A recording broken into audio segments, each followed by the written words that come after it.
Preparations underway in Florida now as Tropical Storm Elsa approaches. The problems it's already bringing for search and rescue crews in Surfside as they race against time to find any survivors in the rubble of the collapsed building.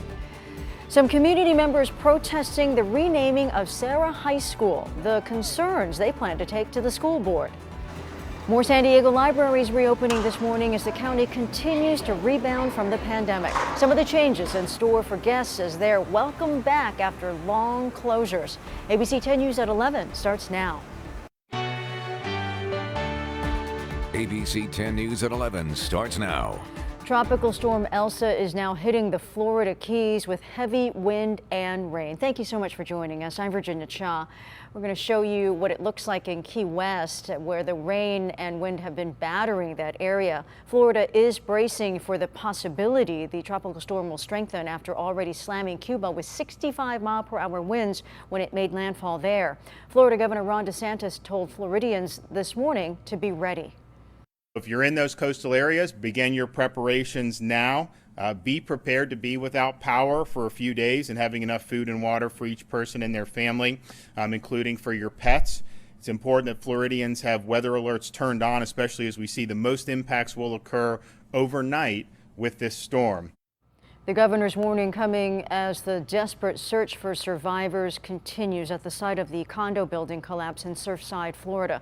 This morning, crews pulled 4 more bodies from the rubble, raising the death toll to 32. As ABC's Rena Roy explains, search crews are now braving the tough weather conditions brought by Elsa's outer bands as they try to find answers for the families of the 113 people still unaccounted for. Wind, rain, dust, and debris battering rescue teams in Surfside, Florida, as they try and power through with Tropical Storm Elsa picking up. These teams continue through extremely adverse and challenging conditions. Their tireless work all for the families, still waiting for word on their loved ones. Each day that passes is just more confusing. We have a hope of a miracle for anyone to be found alive right now. Crews now able to access every corner of debris after the rest of the condo building was demolished on Sunday. The dangerous situation where debris could fall down is now eliminated, so we're operating at 100%. Their search strategic and meticulous. Workers pulling more bodies from the rubble and removing 4.8 million pounds of concrete so far. But nearly 2 weeks later, still more than 100 unaccounted for. Ashley Dean praying for her sister, Cassie Stratton, who was on the phone with her husband when the line went dead as the building came crashing down. I would wait forever to be with you and to reunite with you, and that I'm holding out every bit of hope. I struggle to even grasp the thought of living the rest of my life without her. Those who made it out alive now trying to rebuild, all of their possessions gone. I lost everything. The people that survive, we have to start again our life from zero. Teams like Red Cross and FEMA are helping those surviving families move forward by providing emergency shelter and signing them up for individual assistance. Local officials say they're also working with insurance companies to streamline the process of submitting claims. Rena Roy, ABC News, New York. A group of community members gathered near Serra High School this morning to voice their concerns about the school board's decision to change the name of that school to Canyon Hills High. The vote to change the name coming after people complained about the colonization history connected to the mascot. Let's get to ABC 10 News reporter Marie Cornell, who's live there. Marie, what is the group planning to do next? So, Virginia, first they want to put a pause on the efforts to change the school's name, and they will discuss this at the next school board meeting, asking that they be involved in this decision-making process. In March, the San Diego Unified School Board unanimously voted to change Serra High's name to Canyon Hills High, and they approved plans to change the school's mascot from a conquistador to a rattlesnake. This comes after students and the school's principal pushed to make changes to the school. Serra High is named after Father Junipero Serra, a canonized saint who founded Mission San Diego de Alcala in 1769. The sisters who started this movement say change needed to happen.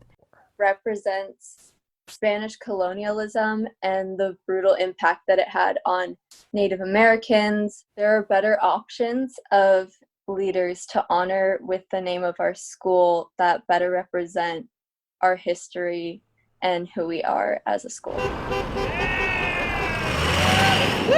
But there are those who make up the Preserve Sarah High group who say not so fast. They held signs rallying for support this morning. Parent Gary Haig has 3 kids that graduated from the school. He says the school did not reach out to his children about their opinion for the name change. We're just upset because if they remove the name, it'll be like the school never existed. This name is associated with this community and the students and the staff that have made this school what it is today. You can always pick apart any leader. The organizer of this group, Chuck Hawk, says he'd like the school board to hit the pause button on making these changes. And he's asking that the community be given an opportunity to weigh in on this decision and put the issue up for a vote. Volunteers who gave their blood, sweat, tears, and their money. And for that, they were not even allowed the right or the privilege of voting on the name change. They were ignored. In a good world, you go along with the vote. I'm willing to do that. We did reach out to the San Diego Unified School District for comment, and we are still waiting to hear back from them. Live from Tierra Santa, Marie Cornell, ABC 10 News. Thank you, Marie. Well, the family of 12-year-old Max Mendoza is in mourning after he was shot and killed in Chula Vista over the holiday weekend. Max's sister says he was hanging out with a 15-year-old boy on Saturday morning when she heard a single gunshot. She ran to Max, who was on the floor, and carried him outside. Paramedics tried to revive him, but he died at the hospital. He's going to be missed. I mean, I'm already missing him since the first minute it happened. The family believes the 15-year-old boy brought the gun. Police detained that teenager who was with Max, but he was later released to his family.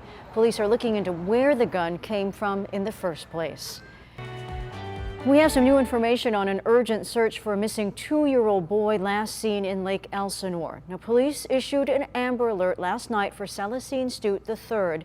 They believe his father, Celestine Stute Jr., is the one who took him, and they now say he is suspected of killing the little boy's mother. The father is considered armed and dangerous. The alert issued for several Southern California counties, including San Diego.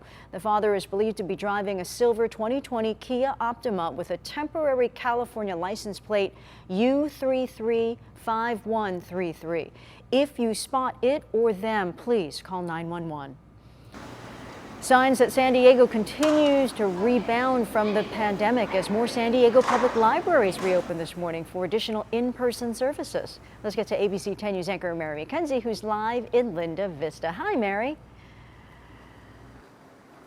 It's so exciting. Everyone's in a great mood here. They're back open. The doors quite literally now open for the first time in 16 months. You can see the sign behind me, just one of many that really tells the story here. There's nothing that takes the place of actually, being in the same room and being able to talk to people and, have them really use the library the way that it's supposed to be used. Patrons can browse the stacks, peruse the periodicals, use the computers, and now attend many of the programs in person at 26 of the 36 San Diego library branches. There's still 6 that are closed and 4 that are only offering contactless pickup services. They're having the same staffing issues many other industries are, so they're hoping to have all branches fully staffed and have all of their programs, including after school and tutoring, open again in September. Many of their virtual programs, though, were so successful, you can count on those continuing for now online and on Facebook. We are doing the Do Your Homework at the Library program, which is our after-school tutoring program. We're still doing that online, but we're starting to add some of those summer programs in person, and we're going to keep that as kind of a hybrid because we found out that, both work. And it's really been, I would describe it as a steady trickle, Virginia, as people have come back in here since the doors opened earlier this morning to get new library cards, to check out, in some cases, stacks of books, getting to choose them for the first time in so long. So it's a great sign here. We're live in Linda Vista. Mary McKenzie, ABC 10 News. Oh, that is exciting. Thanks so much, Mary. As the libraries welcome back visitors, they are also welcoming back a children's story time event that was met with opposition in the past. Now, you may remember this scene in Chula Vista back in 2019 when drag queen story time came to the South Bay.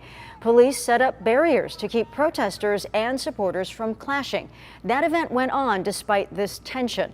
Now, in honor of Pride Month, the San Diego Public Library will welcome some of the same readers who participated in that event with what they're simply calling a series of Pride-themed story times. San Diego is such an inclusive, diverse city that we really see a lot of people that are just really supportive. And like I said, we have a long-standing relationship with Pride, and we've been doing these kind of programs for a long time. Storytime started just a few minutes ago at 11 a.m. at the College Rolando Library branch, with 3 more pop-up appearances planned for other locations.